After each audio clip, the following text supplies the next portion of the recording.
नमस्कार बच्चों, स्वागत है आपका अपने इस YouTube चैनल द बेसम क्लासेस SRS में। आज हम आपको कला के कुछ महत्वपूर्ण प्रश्नों को हल करवाएंगे। ये 20 नंबर के MCQ क्वेश्चन आपके एग्जाम के पॉइंट ऑफ व्यू से बहुत ज्यादा ओरिएंटेड हैं। चलिए हम वीडियो को स्टार्ट करते हैं। चलिए पहला क्वेश्चन देखते हैं बच्चों। उस कलात्मक शैली को क्या कहते हैं जिसके द्वारा कोई सुंदर आकृति बनाई जाती है? आलेखन कला, प्राकृतिक आलेखन, स्मृति चित्रण, दृश्य चित्रण। तो आपको पता है कलात्मक शैली आया ना, तो कलात्मक शैली से आप क्या लगाएंगे? आलेखन कला। अब हम आलेखन ही पढ़ रहे हैं, तो इसका उत्तर बच्चों क्या हो जाएगा? आलेखन कला। चलिए दूसरा प्रश्न देखते हैं। निम्नलिखित में से किसकी सहायता से प्रभावी आलेखन किया जा सकता है? अटूट रेखाओं से, प्रभावमयी एवं लयबद्ध रेखाओं से, रंगों के प्रभावी उपयोग से, डी ये सभी। तो उत्तर क्या हो जाएगा बच्चों? ये सभी। अटूट रेखाएं, अगर रेखाएं टूट जाएंगी तो भी अच्छा नहीं बनेगा। प्रभावमयी एवं लयबद्ध रेखाएं भी नहीं होंगी तो भी खराब बनेगा। रंगों का प्रभावी उपयोग नहीं करेंगे तब भी आलेखन जो है वो प्रभावी नहीं बनेगा। तो आंसर क्या हो जाएगा? इन सभी का उपयोग करना पड़ेगा। तो आंसर हो जाएगा ये सभी। आलेखन के लिए कौन सी अनिवार्य शर्त को महत्वपूर्ण माना जाता है? आलेखन के लिए कौन सी अनिवार्य शर्त को महत्वपूर्ण माना जाता है? आकर्षक होना, लयपूर्ण होना, व्यवस्थित होना, ये सभी। तो आप सभी समझ रहे हो आलेखन बनाने के लिए आलेखन को एक पहली शर्त तो आकर्षक होना तो मैंडेटरी है, दूसरा लयपूर्ण भी होना चाहिए, व्यवस्थित होना भी चाहिए। तो ऑप्शन क्या हो जाएगा बच्चों? ये सभी, डी। अगला देखिए बच्चों, अगला क्वेश्चन।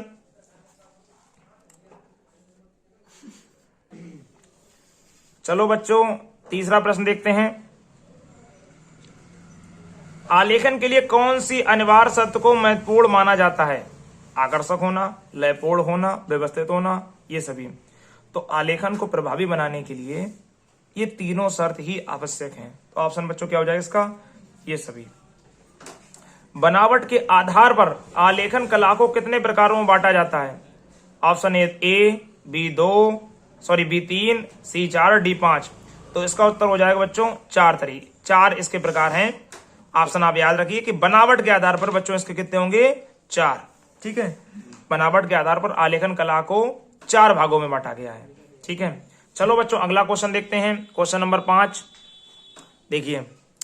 फूल, पत्तियां और कलियों के संयोजन से बने आलेखन होते हैं प्राकृतिक आलेखन, अलंकारिक आलेखन, ज्यामितीय आलेखन, सूक्ष्म आलेखन। जैसा कि आपको पता है फूल और पत्तियां कहां पाई जाती हैं? प्रकृति में। तो इससे बने आलेखन भी कैसे होंगे? प्राकृतिक आलेखन। ऑप्शन कौन सा हो जाएगा? ए। ठीक है बच्चों, चलिए बच्चों अगला प्रश्न देखते हैं।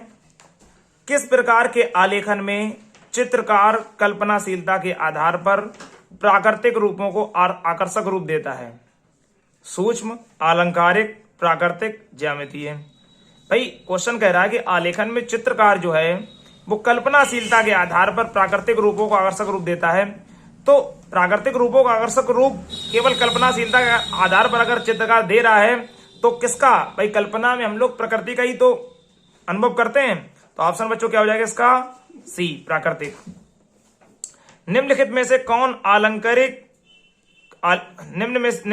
कौन अलंकारिक आलेखन को प्रदर्शित करता है?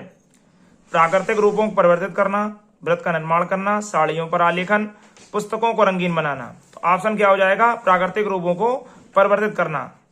तो अलंकारिक आलेखन को प्रदर्शित करता है बच्चों? प्राकृतिक रूपों को परिवर्तित करना। चलिए देखिए अगला। किस प्रकार के आलेखनों में सरल रेखाओं एवं चाप एवं त्रिभुज किस प्रकार के आलेखनों में सरल रेखाओं, चाप एवं त्रिभुज आदि का प्रयोग किया जाता है? सूक्ष्म आलेखन में, बृहद आलेखन में, अलंकारिक आलेखन में, ज्यामितीय आलेखन में। तो भाई चाप, त्रिभुज, सरल रेखा, ये सब ज्यामितीय आलेखन में होता है कि नहीं पढ़ा? आप लोगों ने पढ़ा होगा मैथ में।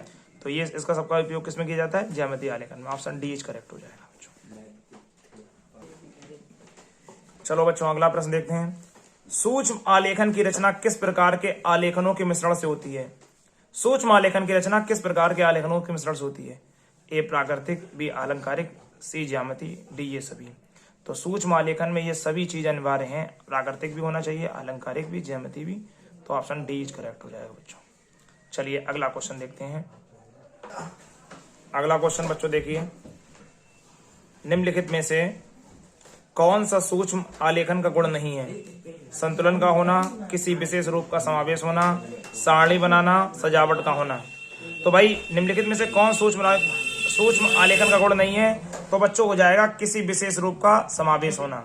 संतुलन होना ये तो जरूरी है भाई, सूक्ष्म आलेखन में संतुलन बनाना पड़ता है, सारणी भी बनानी पड़ेगी, सजावट का भी होना जरूरी है। तो ऑप्शन बच्चों इसका कौन सा सही हो जाएगा? किसी विशेष रूप का समावेश होना। ये आलेखन सूक्ष्म आलेखन का गुण नहीं है। चलो बच्चों अगला क्वेश्चन देखते हैं। निम्नलिखित में से कौन सा सजावट के आधार पर वर्गीकृत आलेखन नहीं है? धरातलीय आलेखन, केंद्रीय आलेखन, ज्यामितीय आलेखन, कोने के आलेखन। तो भाई सजावट, ज्यामितीय आलेखन में हम लोग क्या कभी सजावट करते हैं क्या? वो तो मैथमेटिक्स से संबंधित है। किससे संबंधित है? मैथमेटिक्स से। तो इसका आंसर बच्चों कौन सा हो जाएगा? ज्यामितीय आलेखन। तो सजावट के आधार पर जो वर्गीकरण का आलेखन नहीं है वो कौन सा है? ज्यामितीय आलेखन। धरातलीय में भी जरूरत होती है सजावट की, केंद्रीय आलेखन में भी इसकी जरूरत होती है, ज्यामितीय आलेखन में इसकी जरूरत होती है, लेकिन आंसर कौन सा सही हो जाएगा बच्चों? ज्यामितीय आलेखन। ज्यामितीय आलेखन में इसकी जरूरत नहीं होती है। हम आपको गलत बोल दिए, ज्यामितीय आलेखन में इसकी जरूरत नहीं होती, कोने का आलेखन में इसकी जरूरत होती है। ठीक है बच्चों, फिर से समझ लीजिए कि निम्नलिखित में से कौन सा सजावट के आधार पर वर्गीकृत आलेखन नहीं है? तो भाई सजावट के आधार पर वर्गीकरण आलेखन नहीं है तो धरातल आलेखन में सजावट की जरूरत पड़ती है, केंद्रीय आलेखन में भी सजावट की जरूरत पड़ती है, कोने के आलेखन में भी सजावट की जरूरत पड़ती है, लेकिन ज्यामितीय आलेखन ये तो मैथमेटिक्स से संबंधित है, तो इसमें सजावट की जरूरत कहां पड़ती है बच्चों?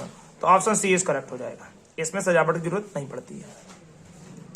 अगला देखिए बच्चों, निम्नलिखित में से कौन सा धरातलीय आलेखन को प्रदर्शित करते हैं? निम्नलिखित में से कौन धरातलीय आलेखन को प्रदर्शित करते हैं? नंबर ए बेडशीट, पर्दे, कपड़े, ये सभी। तो भाई धरातल हम किस पे करते हैं? बेडशीट पर भी आपने देखा होगा, अपने घरों में बेडशीट होती हैं, उनमें भी होता है, पर्दों में भी ये सब चीजें होती हैं, कपड़ों में भी ये सब छपाई होती है धरातलीय आलेखन की। और इसका आंसर क्या हो जाएगा बच्चों? डी, ये सभी, यानी सब इन सभी में ही होता है बच्चों। अगला क्वेश्चन बच्चों देखते हैं, मकानों की कार्निशों एवं पुस्तकों के मुख्य पृष्ठों पर आलेखन करना किस प्रकार का आलेखन होता है? केंद्रीय आलेखन, कोने के आलेखन, किनारी आलेखन, धरातलीय आलेखन। मकानों की कार्निशों एवं पुस्तकों के मुख्य पृष्ठों पर आलेखन करना किस प्रकार का आलेखन है? तो बच्चों ये है किनारी आलेखन। क्या हो जाएगा बच्चों इसका उत्तर? किनारी आलेखन, ध्यान रखना। चलिए अगला क्वेश्चन बच्चों देखिए, निम्नलिखित में से कौन सा आलेखन केंद्रीय आलेखन से संबंधित नहीं है? मकानों के फर्श के केंद्रीय भाग का आलेखन, गोलाकार आलेखन, षड्भुजाकार आलेखन, उपरोक्त सभी। के कौन सा आलेखन केंद्रीय आलेखन संबंधित नहीं है? तो मकानों के फर्श का केंद्रीय भाग का आलेखन, ये भी केंद्रीय आलेखन संबंधित नहीं होता है। गोलाकार आलेखन ये तो सब अलग ही हो गया बिल्कुल। षड्भुजाकार आलेखन ये भी बिल्कुल अलग हो गया। तो इसका ऑप्शन डी सही होगा। ये चलिए बच्चों अगला क्वेश्चन देखते हैं, निम्नलिखित में से कौन सा आलेखन केंद्रीय आलेखन से संबंधित है?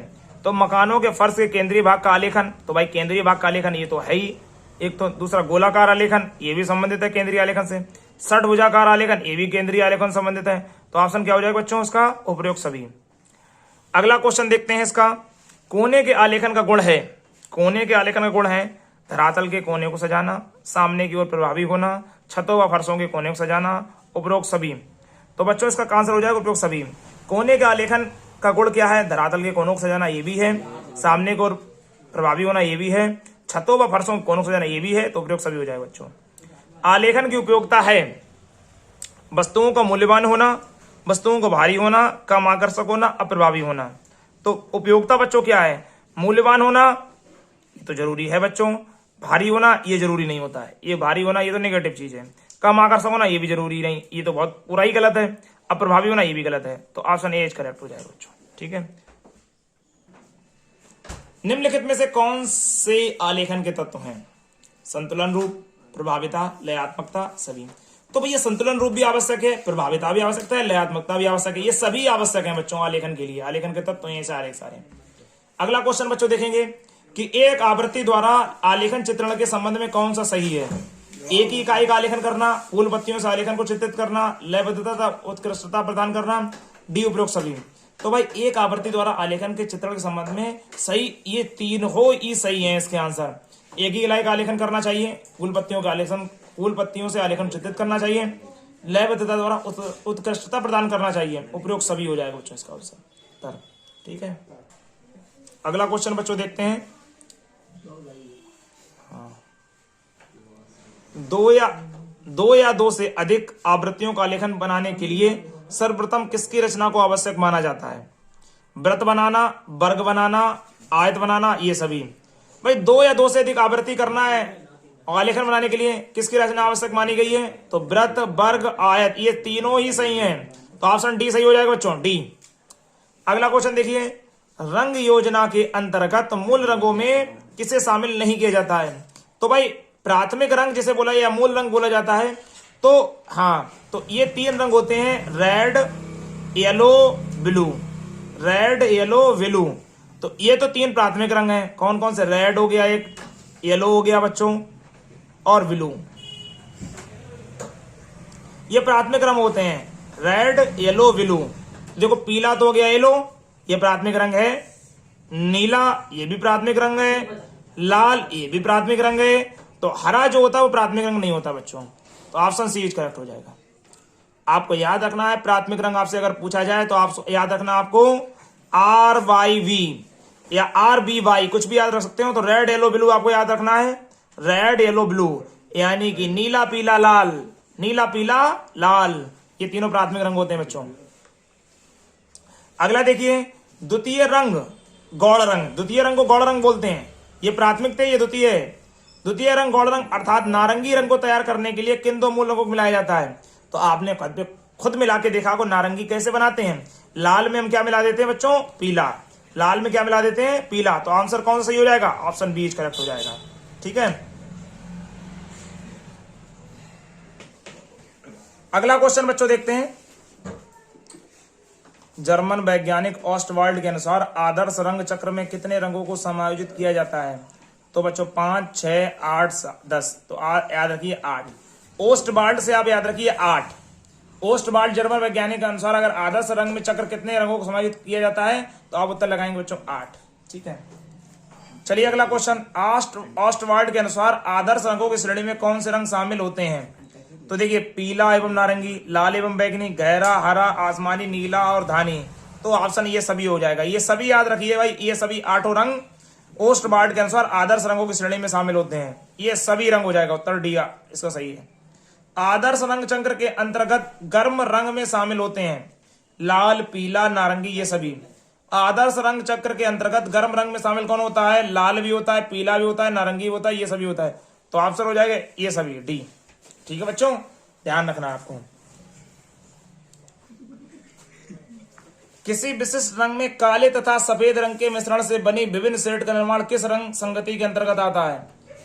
समान रंगों की संगति, विरोधी रंग संगति, एकांकी रंग संगति, मध्यवर्ती रंग संगति। तो बच्चों इसका आंसर हो जाएगा एकांकी रंग संगति। चलिए अगला क्वेश्चन देखते हैं। आलेखन में रंग चयन विधि के अंतर्गत कौन सा कार्य किया जाता है? रंगों का चुनाव करना, रंग संगति का निर्धारण करना, कैमल पोस्टर रंग का प्रयोग करना। तो ये डी सभी, ये सभी भाई आलेखन रंग चयन विधि के अंतर्गत कौन सा कार्य किया जाता है? तो ये सभी कार्य किया जाता है। रंगों को चुनाव भी सही से करना चाहिए, रंग संगति का निर्धारण करना चाहिए, कैमल पोस्टर रंग का प्रयोग करना चाहिए, ये डी सही, ये सही हो जाएगा। चलो देखिए अगला क्वेश्चन देखते हैं बच्चों। निम्नलिखित में से कौन सी आलेखन में रंग भरने की विधि है? हल्की पृष्ठभूमि वाली विधि, गहरी पृष्ठभूमि वाली विधि, एकांगी रंग संगति वाली विधि, ये सभी। तो ये सभी ही विधियां आलेखन में रंग भरने की विधि के अंतर्गत आती हैं। तो ऑप्शन डी सही हो जाएगा बच्चों। रंग भरने की कौन सी विधि आलेखन को अधिक सुंदरता प्रदान करने में सहायक होती है? तो देखिए बच्चों, एक सर्वथा रंग नवीन रंग विधि, एकांगी रंग संगति वाली विधि, गहरी पृष्ठभूमि वाली विधि, हल्की पृष्ठभूमि वाली विधि। तो उत्तर बच्चों हो जाएगा गहरी पृष्ठभूमि वाली विधि जो है वो अधिक सुंदरता प्रदान करती है। ठीक है बच्चों, गहरी पृष्ठभूमि वाली विधि अधिक सुंदरता प्रदान करती है। चलो बच्चों अगला क्वेश्चन देखते हैं। एक सर्वथा नवीन रंग विधि के संबंध में कौन सी विशेषता सही है? स्केच पेन का प्रयोग करना, कम समय में आकर्षक आलेखन, गहरा हरा, हल्का हरा एवं आसमानी रंग का प्रयोग, डी उपयोग सभी। तो एक सर्वथा नवीन रंग विधि के संबंध में कौन सी विशेषता सही है? तो ये सारी ही विशेषता सही। स्केच पेन का प्रयोग भी होना चाहिए, कम समय में आकर्षक होना चाहिए आलेखन, गहरा हरा, हल्का एवं हरा एवं आसमानी रंग का प्रयोग भी होना चाहिए। तो ऑप्शन डी इज करेक्ट।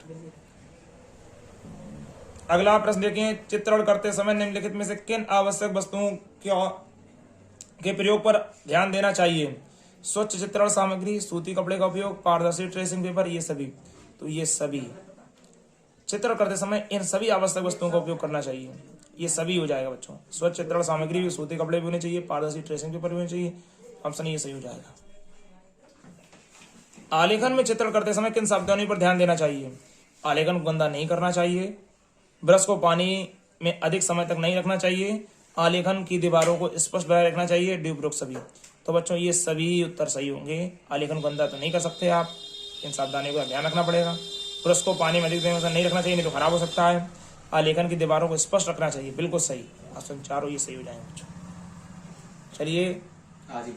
चलिए आपके ये आलेखन के सभी प्रश्न समाप्त होते हैं। आगे के प्रश्न आपको थोड़ी देर में ही मिल जाएंगे, कल मिल जाएंगे। आलेखन के बाद आपके अन्य प्रश्न जो हैं, 10 अन्य प्रश्न जो आएंगे इंपॉर्टेंट, वो आपको अगली वीडियो में मिल जाएंगे। इसमें से आपको 10 प्रश्न कवर हो जाएंगे आपके।